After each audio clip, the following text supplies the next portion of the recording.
Добрый день! Давайте вместе с вами съездим в Коломну. Я расскажу, откуда лучше начать и что посмотреть.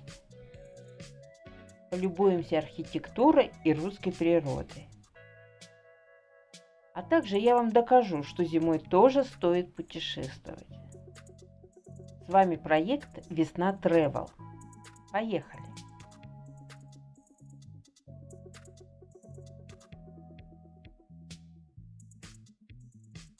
Из дома мы выехали пораньше, так как световой день зимой короткий. Сегодня светит солнце, и настроение у нас прекрасное. Расстояние от Рязани до Коломны 80 километров. Она находится между Рязанью и Москвой практически на одном расстоянии. Едем по М5. Дорога сухая, значит доберемся быстро.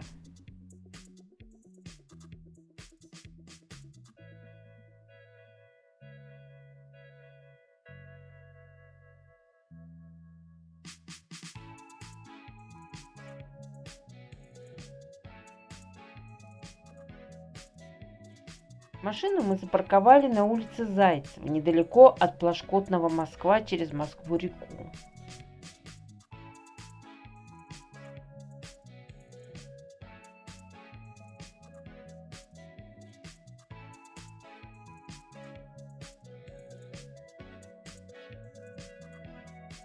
Здесь есть отличная смотровая площадка.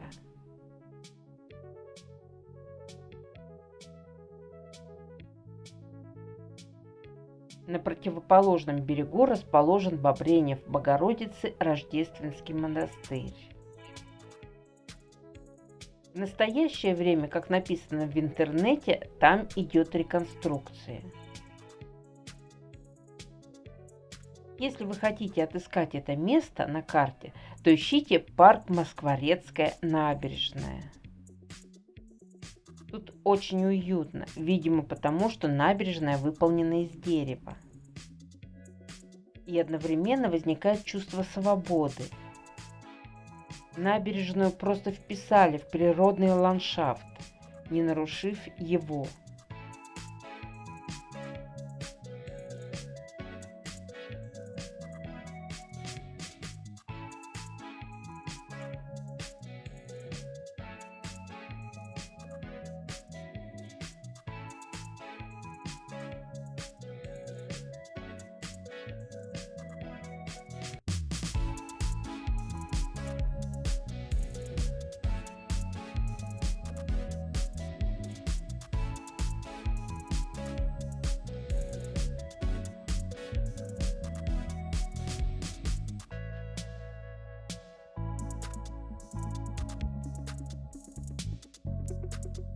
Место, где мы сейчас находимся, называется Коломенский посад. Это музейно-творческий кластер. Здесь расположено множество музеев, такие как Калачная, Коломенская пастила. Тут же находятся Пятницкие ворота. Это главные парадные ворота Коломенского Кремля.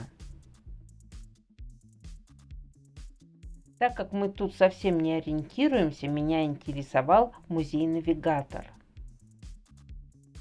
Там я купила две карты для вольногуляющих по 50 рублей. Коломенский Кремль и Коломенский посад. Осмотр Кремля мы начали с Пятницких ворот.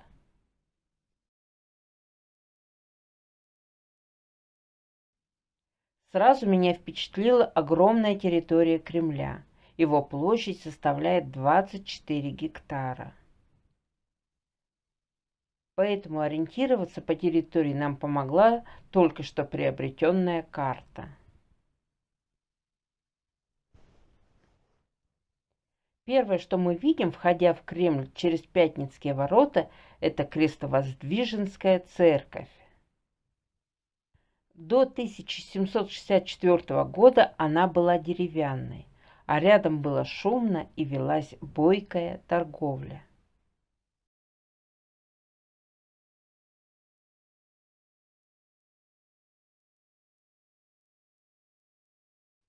Еще Кремль меня поразил тем, что здесь живут люди.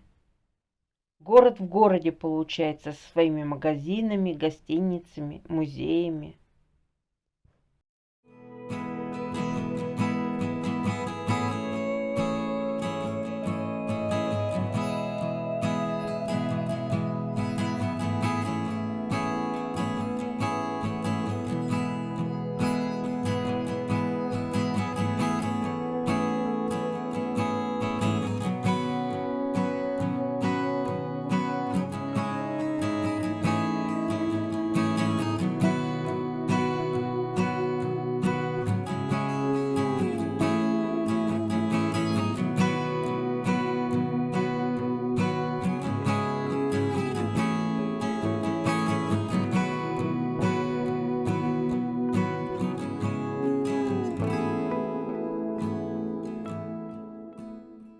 Тут почему-то карта вольногуляющих отправляет нас налево.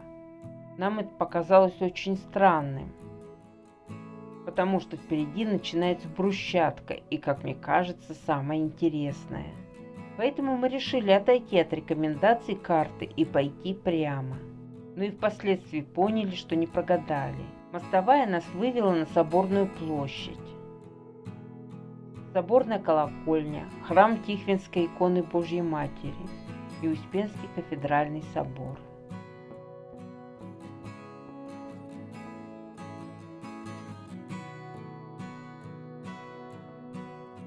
Рядом с колокольней установлен памятник святым равнопостольным братьям Кириллу и Мефодию.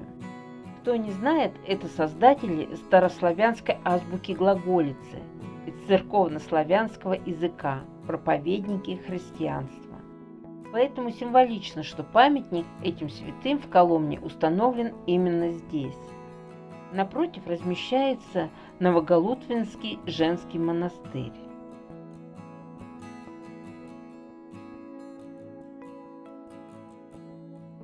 Рядом со школой номер 3, бывшее соборное училище, есть проход еще на одну смотровую площадку. Карта нам подсказывает, что это сквер Блюдечко. Оказывается, на этом месте начал свое летоисчисление Коломенский Кремль. И тут очень красиво.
Дальше мы решили дойти до улицы Ложечникова. Судя по тому, что практически все кофейные заведения находятся именно здесь, тут должно быть интересно.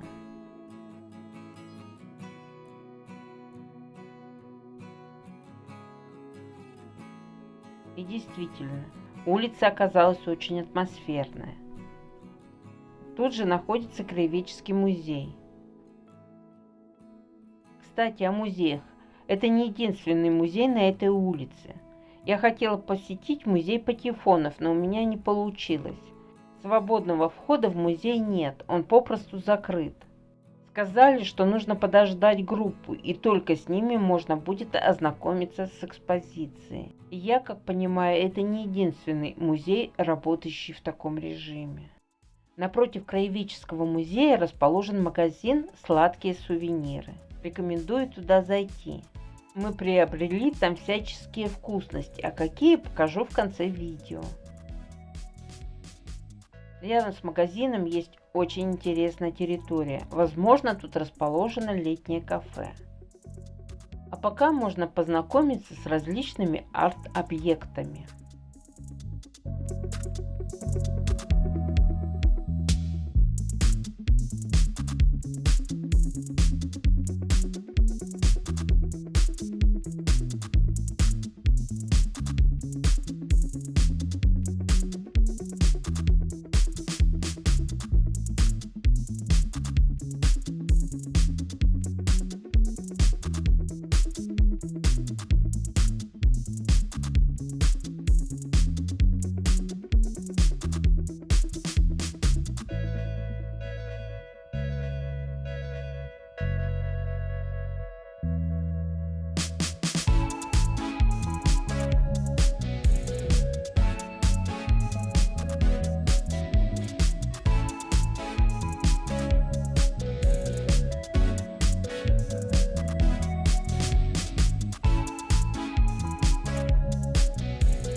Дальше идем по улице Ложечникова.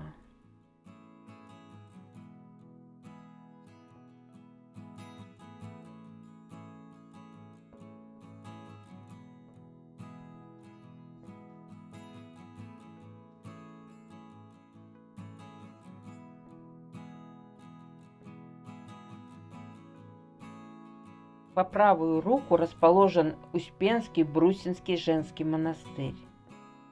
Его невозможно не заметить.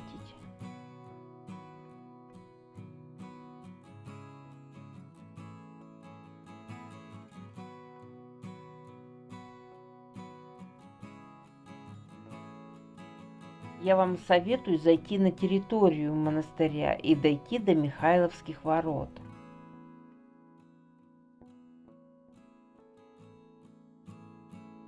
Через них можно выйти к памятнику Дмитрию Донскому, а также полюбоваться величием одной из двух сохранившихся стен.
Ворота очень симпатичные. Раньше они были подвесными. На ночь или при опасности они поднимались, закрывая проход.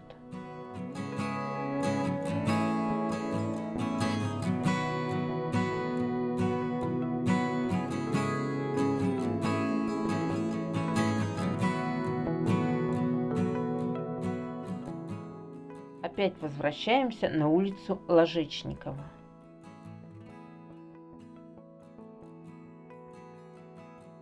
Напротив кафе «Намеки», вот с таким официантом. Тут же ярмарка, где продают сувениры, и музей «Тайная жизнь ненужных вещей».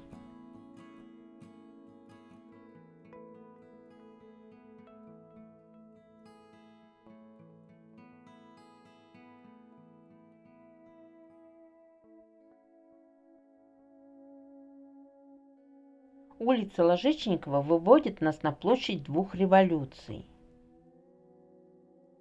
А мы пройдемся вдоль второго сохранившегося фрагмента стены. Кстати, здесь можно с площади двух революций проехать на парковку. Сейчас я вам ее покажу.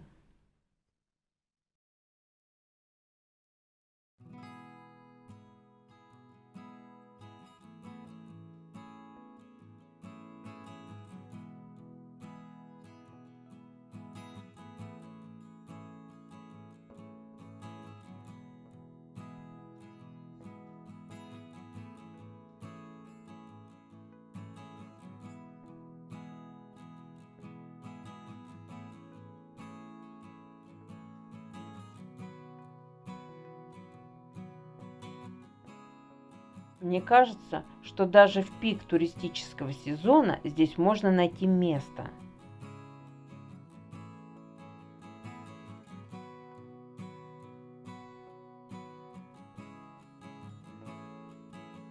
А мы решили посмотреть, куда все-таки направляла нас карта для вольно гуляющих. Вот мы опять на Соборной площади.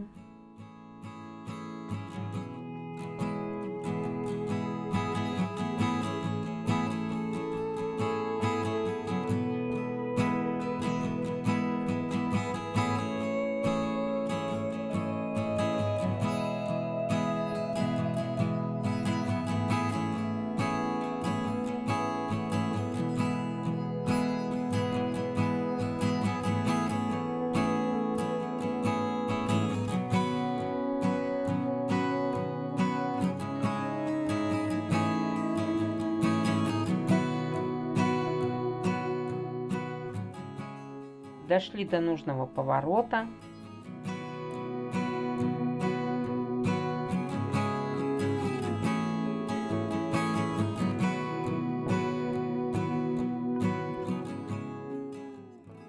Дорога упирается в пешеходную зону. Здесь раскинулся небольшой парк. Летом тут гулять наверняка значительно интереснее будет.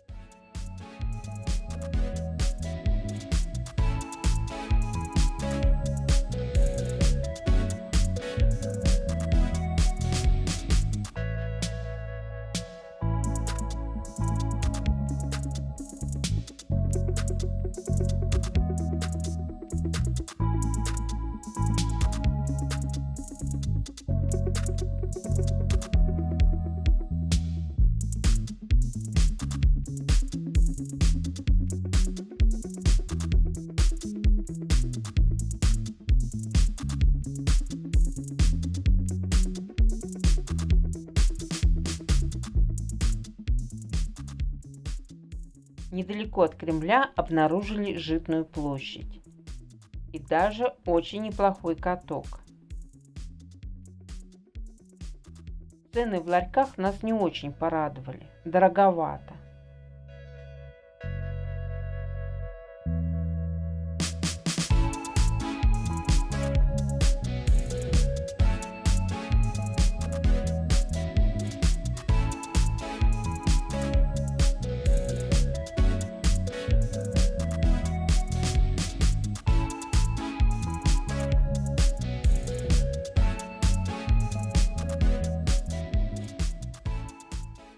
А вот и наши покупки, сделанные в Коломне.